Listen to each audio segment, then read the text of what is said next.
नमस्कार। आज हम एक ऐसे देश की पड़ताल कर रहे हैं जो आकार में तो शायद छोटा लगे, पर जिसकी कहानी काफ़ी परतदार और दिलचस्प है, द गैम्बिया। हमारे पास द गैम्बिया परिचय और संक्षिप्त इतिहास से जुड़े कुछ नोट्स हैं, कुछ लेख हैं, और हम कोशिश करेंगे कि इनमें से वो खास बातें निकालें जो इस पश्चिम अफ्रीकी देश की एक एक साफ तस्वीर पेश कर सकें। सबसे पहली बात जो एकदम ध्यान खींचती है, और ये अक्सर गैम्बिया के परिचय में आती है, वो ये है कि ये अफ्रीका महाद्वीप का सबसे छोटा मुख्य भूमि देश है। लेकिन इसका मतलब ये नहीं कि इसकी कहानी कम अहम है। तो चलिए इस अनोखे देश की भौगोलिक स्थिति, इतिहास के मोड़, इसका राजनीतिक सफर, अर्थव्यवस्था की बुनियाद, सांस्कृतिक रंग और हाँ, भविष्य की चुनौतियों को थोड़ा और गहराई से समझते हैं। शुरुआत करते हैं इसकी लोकेशन से, मतलब भूगोल से। नक्शे पर अगर देखें तो गैम्बिया पश्चिम अफ्रीका में है और इसकी बनावट वो काफी असामान्य है। ये लगभग पूरी तरह से एक ही देश सेनेगल, उसी से घिरा हुआ है, उत्तर, पूरब और दक्षिण में। बस पश्चिम में अटलांटिक महासागर का एक छोटा सा किनारा है। राजधानी बांजुल है, जो कि एक द्वीप पर है, वहीं जहां गैम्बिया नदी समंदर से मिलती है। आबादी है करीब 25 लाख के आसपास। ऑफिशियल भाषा अंग्रेजी है, वो तो खैर औपनिवेशिक विरासत का हिस्सा है, लेकिन असल जिंदगी में आप सुनेंगे तो वुलाफ, मांडिंका, फुला जैसी कई लोकल भाषाएं हर तरफ सुनाई देंगी। और करेंसी है गैम्बियन डलासी, GMD। हाँ, ये जो भौगोलिक स्थिति है ना, मतलब लगभग पूरी तरह से एक ही बड़े पड़ोसी से घिरा होना, ये अपने आप में एक एक रणनीतिक और आर्थिक हकीकत तय करता है। इसे एनक्लेव तो नहीं कह सकते क्योंकि समंदर तक तो पहुंच है, लेकिन सेनेगल के साथ इसके रिश्ते वो बहुत ही महत्वपूर्ण हो जाते हैं। चाहे वो व्यापार हो, ट्रांसपोर्ट हो या फिर राजनीतिक स्थिरता, हर चीज पर सेनेगल का असर पड़ता है। और हाँ, गैम्बिया नदी का जिक्र किए बिना तो बात अधूरी रहेगी। ये नदी देश के बिल्कुल बीच से पूरब से पश्चिम तक बहती है, लगभग देश को दो हिस्सों में जैसे बांटती हुई। हाँ बिल्कुल, ये नदी सिर्फ मतलब पानी का स्रोत या नक्शे पर एक लकीर नहीं है, ये तो देश की लाइफलाइन है, जीवन रेखा। ये ट्रांसपोर्ट का एक अहम जरिया है, खासकर उन अंदरूनी इलाकों के लिए जहां शायद सड़कें उतनी अच्छी ना हो। छोटी कश्तियां, फेरी, वो लगातार लोगों और सामान को नदी के आर पार ले जाती हैं। और इसके अलावा नदी के किनारे की जमीन ही सबसे उपजाऊ है, जहां देश की ज्यादातर खेती होती है, जैसे चावल वगैरह। तो इस नदी का स्वास्थ्य वो सीधे सीधे देश की खाद्य सुरक्षा और अर्थव्यवस्था से जुड़ा है। चलिए अब थोड़ा इतिहास की तरफ चलते हैं। इस इलाके का यूरोपीय शक्तियों से सामना तो खैर काफी पहले हुआ था, लेकिन 19वीं सदी में ये औपचारिक तौर पर एक ब्रिटिश कॉलोनी बन गया। और फिर एक लंबी औपनिवेशिक अवधि के बाद 1965 में गैम्बिया को यूके से आज़ादी मिली। जी, स्वतंत्रता के बाद जैसे कई और अफ्रीकी देशों के साथ हुआ, गैम्बिया ने भी राष्ट्रीय निर्माण की चुनौतियों का सामना किया। शुरुआती सालों में सर दाऊड़ा जवारा के नेतृत्व में देश में तुलनात्मक रूप से स्थिरता रही और बहुदलीय लोकतंत्र भी कायम रहा, जो उस दौर के हिसाब से कई पड़ोसी देशों के मुकाबले एक अच्छी बात थी। लेकिन इतिहास में एक दिलचस्प मोड़ आया 1980s के दशक में। 1981 में एक तख्तापलट की कोशिश हुई थी। हाँ, जिसे सेनेगल की सेना की मदद से दबाया गया था। अच्छा। और उसी घटना के बाद 1982 में गैम्बिया और सेनेगल ने मिलकर एक संघ बनाने का फैसला किया। इसे सेनेगैम्बिया परिसंघ का नाम दिया गया। सेनेगैम्बिया परिसंघ, ये क्या था? ये एक अनूठा प्रयोग था। आइडिया ये था कि दोनों देश रक्षा, विदेश नीति और आर्थिक मामलों में सहयोग करेंगे, लेकिन अपनी अपनी संप्रभुता बनाए रखेंगे।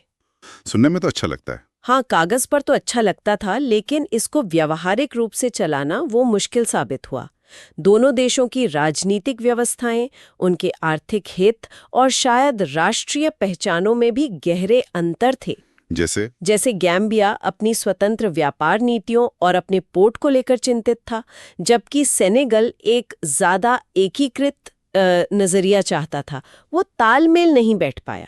तो ये संघ कितने समय तक चला फिर? ज्यादा नहीं, करीब 7 साल बाद 1989 में ये परिसंघ आपसी सहमति से खत्म कर दिया गया।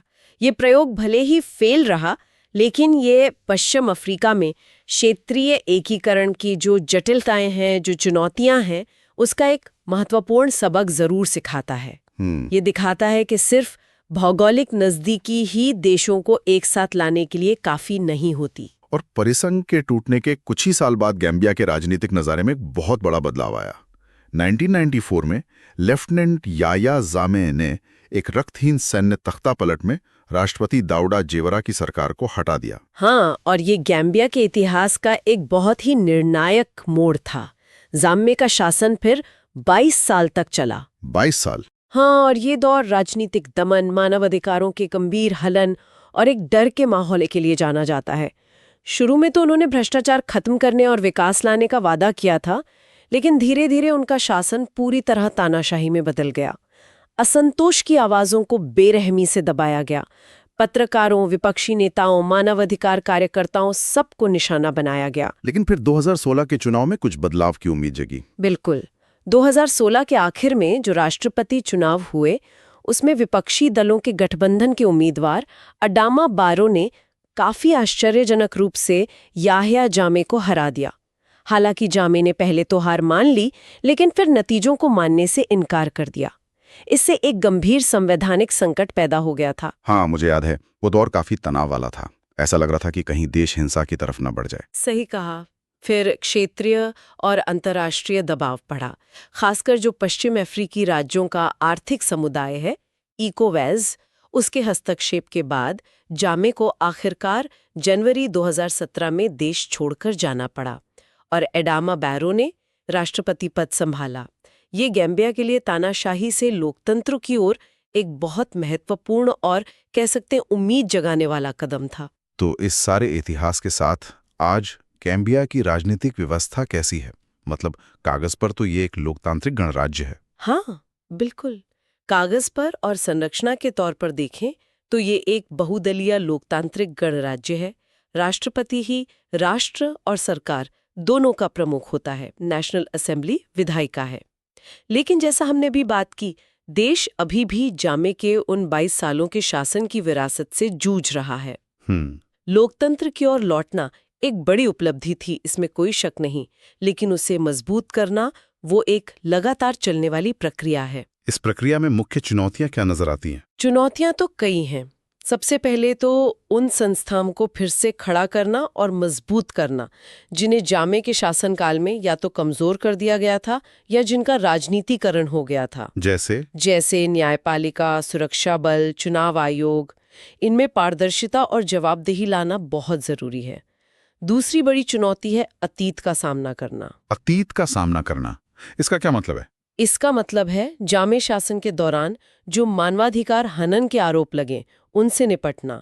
इसके लिए एक सत्य, सुलह और क्षतिपूर्ति आयोग बना था, TRRC। उसने पीड़ितों की गवाहियां सुनी, गंभीर अपराधों के दस्तावेज तैयार किए। अब सवाल ये है कि इन नतीजों पर क्या कार्रवाई होती है, क्या न्याय मिल सकता है और क्या देश सच में सुलह की ओर बढ़ सकता है।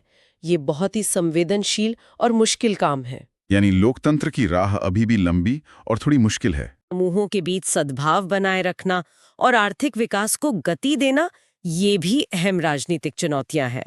लोकतंत्र सिर्फ चुनाव कराने तक सीमित नहीं होता ना, ये तो सुशासन, कानून का राज और नागरिक अधिकारों के सम्मान पर टिका होता है। चलिए अब जरा आर्थिक पहलू पर आते हैं। आपने आर्थिक विकास का जिक्र किया, तो गैम्बिया की अर्थव्यवस्था किन चीजों पर टिकी हुई है? गैम्बिया की अर्थव्यवस्था देखा जाए तो अपेक्षाकृत छोटी है और काफी सीमित भी। ये मुख्य रूप से 3 चीजों पर निर्भर करती है।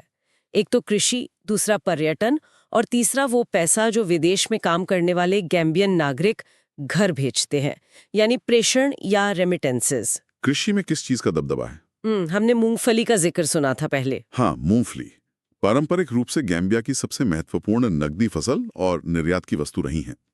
लेकिन किसी एक ही फसल पर इतनी ज्यादा निर्भरता वो अर्थव्यवस्था को बहुत जोखिम भरा बना देती है।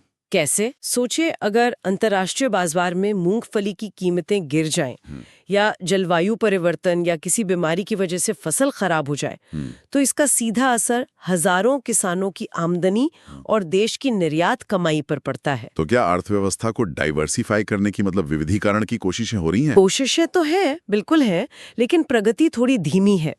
कृषि में दूसरी फसलें जैसे काजू, तिल या फिर फल, सब्जियों को बढ़ावा देने की बात होती है। मछली पालन में भी संभावनाएं हैं, लेकिन सीमित पूंजी, टेक्नोलॉजी की कमी और जो बुनियादी ढांचा है उसकी बाधाएं, ये सब विविधीकरण की राह में रोड़े अटकाती हैं। दूसरा स्तंभ आपने बताया था पर्यटन। गैम्बिया अपने समुद्र तटों और पक्षियों के लिए जाना जाता है। बिल्कुल, पर्यटन, खासकर यूरोप से आने वाले पर्यटक, ये विदेशी मुद्रा का एक महत्वपूर्ण स्रोत है और होटल, रेस्टोरेंट, ट्रांसपोर्ट जैसे क्षेत्रों में रोजगार भी पैदा करते हैं। गैम्बिया को the smiling coast of Africa के रूप में प्रचारित किया जाता है। यहाँ के बीच सुंदर हैं और गैम्बिया नदी के किनारे पक्षी देखने के लिए तो दुनिया भर से लोग आते हैं। लेकिन पर्यटन उद्योग भी वो बहुत संवेदनशील होता है। किस तरह से संवेदनशील? ये बाहरी फैक्टर्स पर बहुत निर्भर करता है। जैसे अगर यूरोपीय अर्थव्यवस्था में मंदी आ जाए तो पर्यटक कम आएंगे। हाँ, ये तो है। राजनीतिक अस्थिरता की खबरें भी पर्यटकों को डरा सकती हैं और हमने हाल में देखा ही कि कोरोना जैसी वैश्विक महामारी कैसे पूरे पर्यटन उद्योग को ठप कर सकती है। इसलिए पर्यटन पर निर्भरता भी एक तरह का जोखिम है, हालांकि ये अर्थव्यवस्था के लिए जरूरी भी है। टिकाऊ और सामुदायिक आधारित पर्यटन को बढ़ावा देना ये एक चुनौती है। और तीसरा स्तंभ रेमिटेंसेस। हाँ, विदेश में खासकर यूरोप और अमेरिका में जो गैम्बियन नागरिक काम करते हैं और पैसा अपने घर भेजते हैं, वो कई परिवारों के लिए गुजारे का एक बहुत ज़रूरी साधन है और राष्ट्रीय आय में भी इसका बड़ा योगदान है।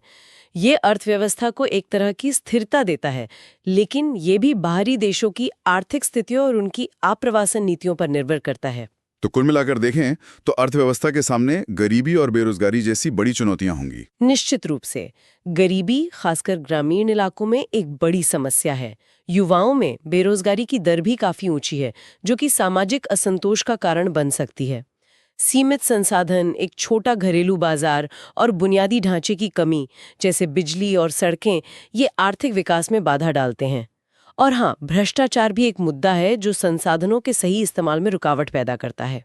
अर्थव्यवस्था की इन चुनौतियों के बीच गैम्बिया की सांस्कृतिक तस्वीर कैसी है? आपने शुरू में कई स्थानीय भाषाओं का जिक्र किया था। हाँ, सांस्कृतिक रूप से गैम्बिया बहुत ही रिच और विविध है।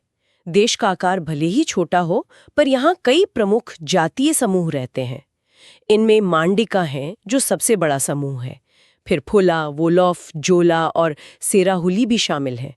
हर समूह की अपनी अलग भाषा, अपना संगीत, नृत्य, रीति रिवाज और सामाजिक संरचना है।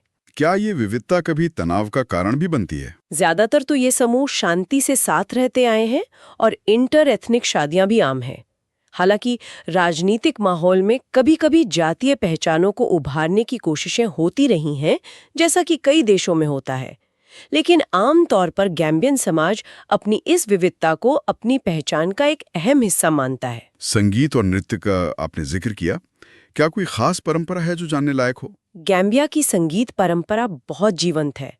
कोरा, जो एक 21 तार वाला वीणा जैसा साज है, वो पश्चिम अफ्रीका की संगीत विरासत का एक महत्वपूर्ण हिस्सा है और गैम्बिया में भी बहुत लोकप्रिय है। अच्छा। यहाँ ग्रियोट्स की परंपरा भी है। ये वो लोग होते हैं जो कहानीकार, संगीतकार और इतिहासकार होते हैं, जो मौखिक रूप से मतलब बोलकर पीढ़ी दर पीढ़ी इतिहास, कहानियां और संगीत को जिंदा रखते हैं।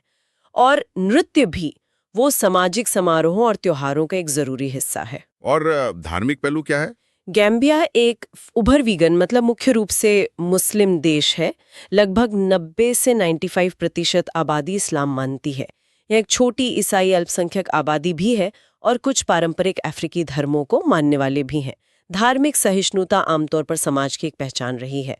इस्लाम यहाँ के रोजमर्रा के जीवन, सामाजिक रीति रिवाजों और त्योहारों में गहराई से रचा बसा है। ये जो सांस्कृतिक समृद्धि है, खासकर इतने छोटे से इलाके में, ये गैम्बिया की एक बड़ी ताकत है। ये दिखाती है कि राष्ट्रीय पहचान सिर्फ राजनीतिक सरहदों से नहीं बनती, बल्कि लोगों के आपसी रिश्तों, उनके साझे इतिहास और उनकी कला से बनती है। हमने पर्यटन के संदर्भ में प्राकृतिक सुंदरता की बात की थी। समुद्र तट, गैम्बिया नदी, पक्षी विहार, ये पहलू देश के लिए कितना महत्वपूर्ण है?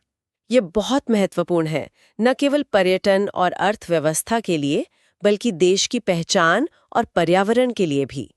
गैम्बिया नदी और उसके आसपास के जो मैंग्रोव जंगल हैं, वो एक बहुत जरूरी इकोसिस्टम है।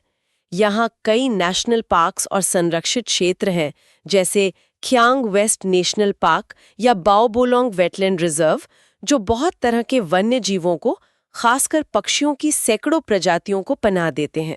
क्या इन प्राकृतिक संसाधनों के संरक्षण को लेकर कुछ चिंताएं भी हैं? हाँ, चिंताएं तो हैं। वनों की कटाई हो रही है, शहरीकरण का दबाव बढ़ रहा है और जलवायु परिवर्तन के असर जैसे समंदर का जल स्तर बढ़ना या बारिश के पैटर्न में बदलाव, ये सब इन कुदरती संसाधनों के लिए खतरा पैदा कर रहे हैं।